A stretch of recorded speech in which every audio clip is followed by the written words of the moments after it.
Hello दोस्तों, नमस्कार। स्वागत है सभी का हमारे यूट्यूब चैनल में। मैं मोहन सिंह चौधरी आप सभी का हार्दिक स्वागत और अभिनंदन करता हूं। जैसा कि मैंने आपको वादा किया था कि इस चैनल के माध्यम से लगातार आपको वीडियो मिलती रहेंगी, लगातार आपको इन्फॉर्मेशन जो है वीडियो वो आपके पास में आती रहेंगी। बस आप इस चैनल को सब्सक्राइब कर लें और जो है लगातार अपने से संबंधित जो सूचना आप प्राप्त करना चाहते हैं वो लगातार सूचना प्राप्त करते रहें। अभी आपके यहाँ पर यूट्यूब चैनल पर जो है क्लासेज भी शुरू हो जाएंगी और आप लोग लगातार जो है इसका आनंद ले सकते हैं। दोस्तों, महत्वपूर्ण मुद्दे की चर्चा कर रहा हूं और हमारा जो मुद्दा है लैब असिस्टेंट भर्ती को लेकर के 2025 में जो भर्ती होनी है नवंबर में, जिसका पेपर जो है अप्रोक्स दिया है कि भाई नवंबर तक इसका पेपर करवाएगा आरएसएम एसएसबी बोर्ड। काफ़ी सारे विद्यार्थियों के कॉल मैसेज थे, काफ़ी सारे विद्यार्थियों की प्रतिक्रिया थी, काफ़ी सारे विद्यार्थियों के सवाल थे। उन सवालों को रखते हुए मैं यहाँ पर जो है कई सारे पॉइंट मैंने यहाँ लिखे हैं और आपको पता है कि प्रत्येक पॉइंटों के हिसाब से ही मैं वीडियो बनाता हूँ और वो पॉइंट जो विद्यार्थियों के हक में हैं, जो विद्यार्थियों की मांग है, वही पॉइंट मैं रखता हूँ। सबसे पहले तो विद्यार्थियों का डाउट है कि सर वैकेंसी कब तक आएगी। तो वैकेंसी के लिए मैं बता दूं कि जुलाई में या जुलाई में या अगस्त में आपकी वैकेंसी निश्चित तौर पर आ जाएगी। अभी आपको पता है बोर्ड अध्यक्ष का ये जवाब था कि भाई कुछ एज से लेकर के कुछ जो है विसंगतियां हैं वो दूर की जा रही हैं। वो एज को लेकर के हो सकती हैं, वो क्वालिफिकेशन को लेकर के हो सकती हैं, वो अन्य किसी ध्यान रखना जो है बात को लेकर के हो सकती हैं। अगर एज को लेकर के होंगी तो भी आपके सामने आएंगी और क्वालिफिकेशन को लेकर के होंगी तो भी आपके सामने आएंगी। और मेरा मत तो ये कहता है कि हो सकता है कि ये भर्ती शायद बीए पास वालों के लिए या बीएससी वालों के लिए हो जाए, है ना। हालांकि ऐसा नहीं होना चाहिए, 12th वालों के लिए ये वैकेंसी होनी चाहिए क्योंकि 12th लेवल की वैकेंसी है। पर देखो ये आरएसएम एसएसबी बोर्ड का मूड है, कहीं कोई पता नहीं कि भाई क्या हो जाए। आपको पता है पटवारी की भर्ती पहले जो है 12th पास बच्चों के लिए थी, अब वो बीए पास बच्चों के लिए है 2016 के बाद। 2016 में 2020 में 20 का पेपर जो 21 में हुआ था और उसके बाद में 2025 में होने जा रहा है। तो बीए पास वाले विद्यार्थियों के लिए कर दी थी जो है वैकेंसी। और 2016 में तो जो है दो पेपर हुए थे। तो क्वालिफिकेशन को लेकर के इसमें चेंज हो सकता है।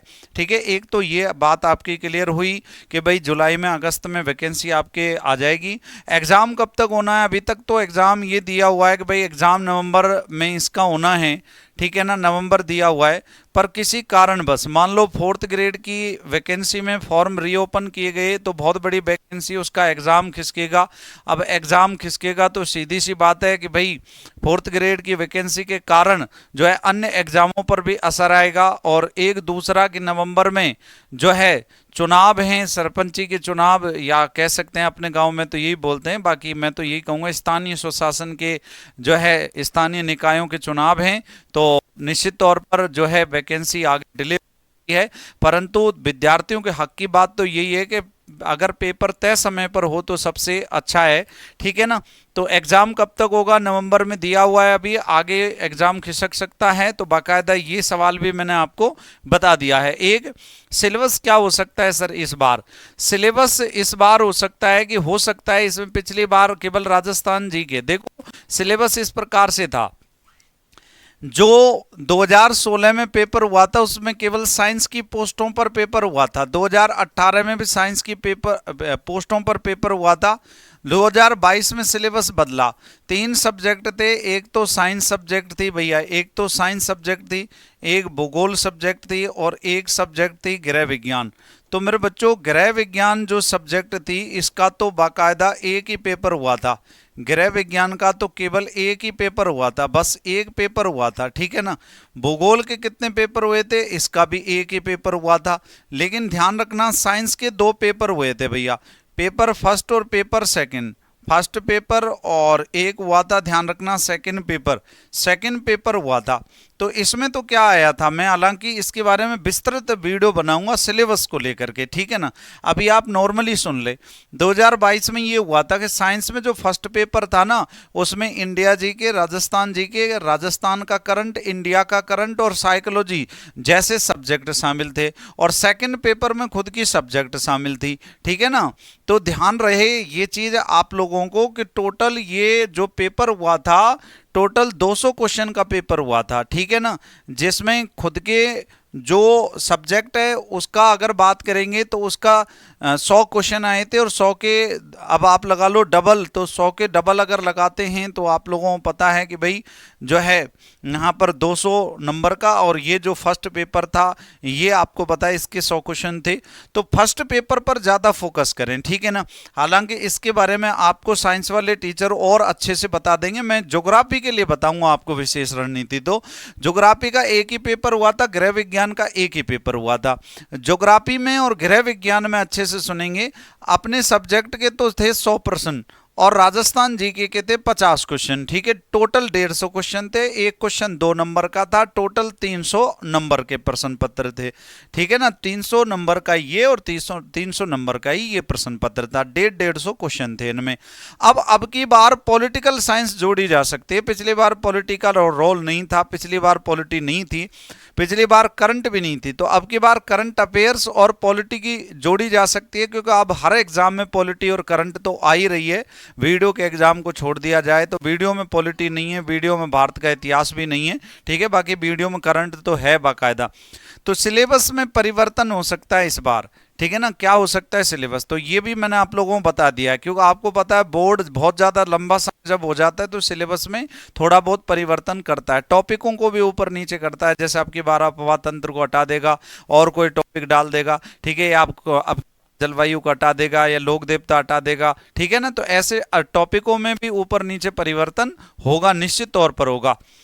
कौन कौन भर सकता है फॉर्म, अभी तक तो देखो एलिजिबिलिटी ये थी कि जो कक्षा 12th में साइंस जिनके पास में है वो तो साइंस से फॉर्म लगाएगा, कक्षा 12th में आर्ट से जो विद्यार्थी ज्योग्राफी जिसके पास में रही वो ज्योग्राफी से फॉर्म लगाएगा, कक्षा 12th में साइंस जिनके पास में रही है वो साइंस से फॉर्म लगाएगा। अभी तक तो ये क्वालिफिकेशन है, लेकिन ये चेंज हो सकती है जैसा कि बोर्ड अध्यक्ष का इशारा था। पर आप लोग अपनी तैयारी जारी रखें, अपने पॉजिटिव रहें फुल, ठीक है ना। जिन विद्यार्थियों ने अभी कोर्स नहीं खरीदा है तो यही कहता हूं कि थोड़ा सा इंतजार और कर लीजिएगा, ठीक है ना। ताकि देखो हमें ये नहीं भाई कोर्स बेचना है, ये करना है, वो करना नहीं, सही इन्फॉर्मेशन विद्यार्थी तक पहुंचे, बस यही उद्देश्य है, ठीक है। एक कितना पढ़ना पड़ेगा सर, पिछली बार मैं ज्योग्राफी के मेरिट पर चर्चा करूं तो लगभग 232 के अप्रोक्स मेरिट रही थी, 300 में से 232 नंबर जिसके थे उसका जो है सिलेक्शन हुआ था।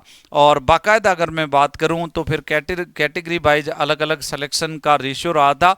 तो यहां पर आपको बहुत अच्छा पढ़ने की आवश्यकता है, कम से कम 80% प्लस नंबर लेकर के अभी चलें आप लोग। 80% प्लस अगर आपके नंबर आएंगे तो आप ज्योग्राफी से या होम साइंस से सेलेक्ट होंगे। साइंस की थोड़ी सी कम कट ऑफ थी साइंस में, क्योंकि आपको पता है नीट लेवल तक के सवाल दे दिए जाते हैं, तो इसमें थोड़ी ज्यादा मेहनत की आवश्यकता होती है। साइंस वाले विद्यार्थियों से तो मैं यही कहूंगा अच्छे स्तर से पढ़ना आप लोग, आपके तो पेपर भी 2 होते हैं, ठीक है ना। सर लास्ट कट ऑफ क्या थी, लास्ट कट ऑफ पर भी मैंने आपको चर्चा करी है।